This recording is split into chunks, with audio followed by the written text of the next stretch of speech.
100 বছৰৰ পাছত হ'ব বিৰল মহাজাগতিক পৰিঘটনা। 7 ছেপ্টেম্বৰত হ'ব এই বিৰল মহাজাগতিক পৰিঘটনা। সাৱধান বিশ্ববাসী, ভয়ংকৰ বিপদ। লগতে এই 3 ৰাশিৰ লোকৰ কপাল খুলিব। টকাৰে ভৰ্তি হ'ব বেংক একাউণ্ট। কাৰ কাৰ কপাল খুলিব এই সন্দৰ্ভত জনাই আছোঁ সবিশেষ। আপুনি ভিডিঅ'টোত লাইক কৰি শ্বেয়াৰ কৰি দিয়ক। দৰ্শকসকল, ভিডিঅ'ৰ আৰম্ভণিতে আপোনালোকক কৈ দিছোঁ, আপোনালোকে ভিডিঅ'টো সম্পূৰ্ণ শেষলৈকে চাব। 100 বছৰৰ পাছত হ'ব বিৰল যুগ। শনিৰ ৰাশিত শেষ চন্দ্ৰগ্ৰহণ। কপাল খুলিব এই 3 ৰাশিৰ। উপচি পৰিব বেংক বেলেঞ্চ। টকাৰ গাদীত শুব কোন কোন চাওঁ আহক। পিতৃপক্ষৰ প্ৰথম দিনাই অৰ্থাৎ ভাদ মাহৰ পূৰ্ণিমা তিথি জ্যোতিষশাস্ত্ৰ আৰু ধৰ্মীয় দৃষ্টিকোণৰ পৰা খুবেই বিশেষ হ'ব। কাৰণ এই দিনটোতেই 2025 চনৰ শেষ চন্দ্ৰগ্ৰহণ হ'ব। এই গ্ৰহণ ভাৰতৰ পৰা দৃশ্যমান হ'ব। সেয়ে এই গ্ৰহণৰ সূতককাল বৈধ হ'ব। পিতৃপক্ষত চন্দ্ৰগ্ৰহণৰ ফলত পূৰ্বপুৰুষৰ সন্তুষ্টিৰ বাবে কৰা শ্ৰাদ্ধানুষ্ঠানৰ ওপৰতো বিশেষ প্ৰভাৱ পৰে আৰু গ্ৰহণৰ সময়ত কৰা দান আৰু সৎকৰ্মৰ ফল অসীমভাৱে বৃদ্ধি পায়।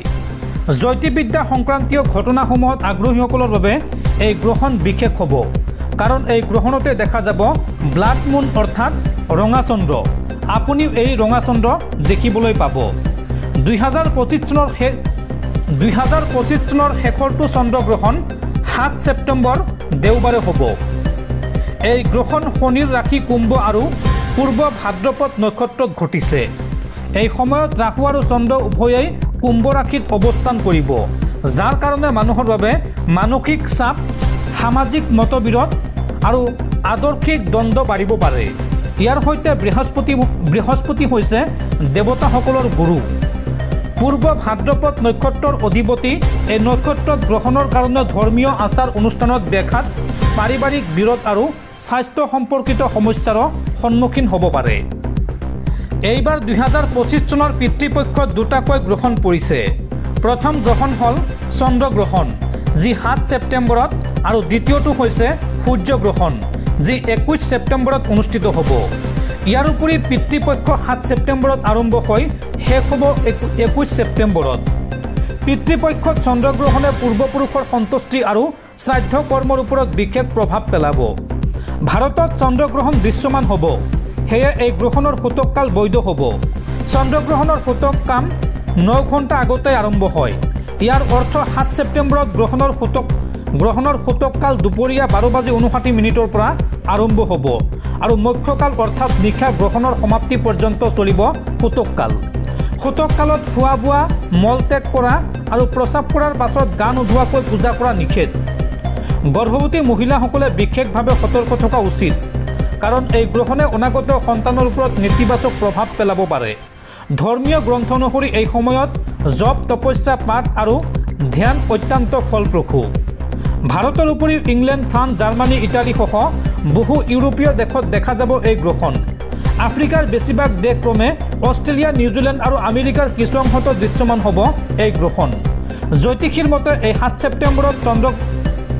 ছেপ্টেম্বৰৰ চন্দ্ৰগ্ৰহণত ৰক্তবৰ্ণৰ চন্দ্ৰ দেখা যাব।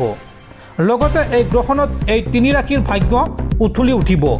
আপোনাৰ কি ৰাশি আপুনি কমেণ্টত জনাওক। কোন 3 ৰাশিৰ ভাগ্য উঠলি উঠিব চাওঁ আহক। প্ৰথমতে আছে মিথুন ৰাশি। জ্যোতিষীৰ মতে 7 ছেপ্টেম্বৰৰ চন্দ্ৰগ্ৰহণ মিথুন ৰাশিৰ জাতকৰ বাবে শুভ হ'ব। 2025 চনৰ শেষৰটো চন্দ্ৰগ্ৰহণে মিথুন ৰাশিৰ জাতকৰ জীৱনত দীৰ্ঘদিনৰ অমীমাংসিত কাম সম্পন্ন কৰিব। এই গ্ৰহণৰ প্ৰভাৱত আৰ্থিক অৱস্থা শক্তিশালী হ'ব আৰু আয়ৰ নতুন পথ উন্মোচিত হ'ব। লক্ষ্য অৰ্জনৰ বাবে আৰু ভাল পৰিস্থিতি তৈয়াৰ হ'ব আৰু অৰ্থ সম্পৰ্কিত সমস্যা সমাধান হ'ব। যিসকলে চাকৰি বা ব্যৱসায় কৰি আছে তেওঁলোকে ভাল সুবিধা পাব আৰু কৰ্মক্ষেত্ৰত আপোনাৰ অৱস্থান শক্তিশালী হ'ব। তাৰ পিছত দ্বিতীয়তে আছে ধনু ৰাশি। 2025 চনৰ চন্দ্ৰগ্ৰহণ ধনু ৰাশিৰ কৰ্মজীৱীসকলে কেৰিয়াৰত নতুন পথত যাত্ৰা আৰম্ভ কৰাৰ সুযোগ পাব। অফিচত আপোনাৰ দায়িত্ব বাঢ়িব। ব্যৱসায়ত আপোনাৰ পৰিকল্পনা সফল হ'ব। অবিবাহিত ব্যক্তিয়ে ভাল বিবাহৰ প্ৰস্তাৱ পাব পাৰে। সমাজত সন্মান বৃদ্ধি পাব আৰু এই ৰাশিৰ লোকৰ ধৰ্মীয় কাৰ্যকলাপৰ প্ৰতি আগ্ৰহ বাঢ়িব। আৰু শেষৰটো হৈছে মকৰ ৰাশি। 2025 চনৰ শেষৰটো চন্দ্ৰগ্ৰহণ মকৰ ৰাশিৰ জাতকৰ বাবে শুভ হ'ব। মকৰ ৰাশিৰ জাতক জাতিকাই তেওঁলোকৰ চাকৰি আৰু ব্যৱসায়ত দুৰ্দান্ত উন্নতি কৰিব পাৰিব। গ্ৰহণৰ শুভ প্ৰভাৱত আয়ৰ নতুন উৎস তৈয়াৰ হ'ব আৰু আৰ্থিক অৱস্থা শক্তিশালী হ'ব। আপোনাৰ সমস্যাসমূহ ধীৰে ধীৰে শেষ হ'ব আৰু আপুনি প্ৰতিটো পদক্ষেপত ভাগ্যৰ পূৰ্ণ সমৰ্থন পাব।